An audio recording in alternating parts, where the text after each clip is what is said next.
Generation Kāinga is a 4-year Endeavour MB funded research project that has been undertaken by Pūrangakura, a kaupapa Māori research centre based here in Tāmaki Makaurau. Generation Kāinga is sort of twofold.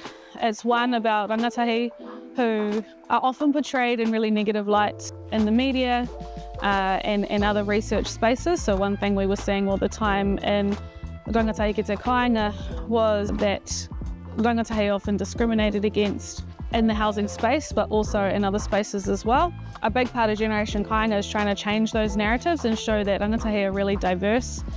They have diverse aspirations, they represent all sorts of communities, and they come with a whole bunch of different skills. The second thing is around kāinga. So understanding that kāinga is much more than just housing, not just bricks and mortar.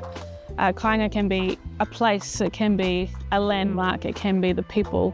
And so we really want to push this idea that kāinga is the future, and how do we normalise the idea of kāinga. So when we bring those two things together, we're really looking at the solutions that rangatahi bring to this space as leaders in their own right, leaders in their communities, and those who are going to be most impacted by decisions that are made today. We are particularly looking at and working with rangatahi who are aged 16 to 35 and are Māori living in Aotearoa, New Zealand. So there are multiple things that we hope to get out of Generation Kāinga.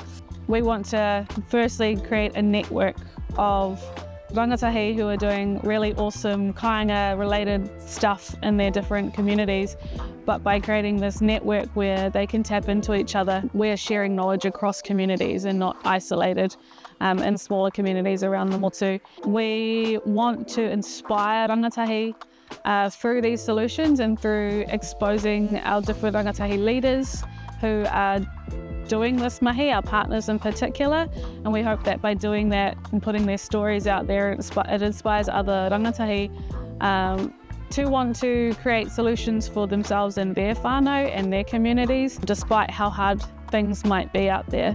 I guess the third thing is to develop resources that are accessible, are enjoyable for our rangatahi Māori, so that they actually have tangible ways in which they can go forward and develop and dream up what their kāinga looks like for them and their future generations.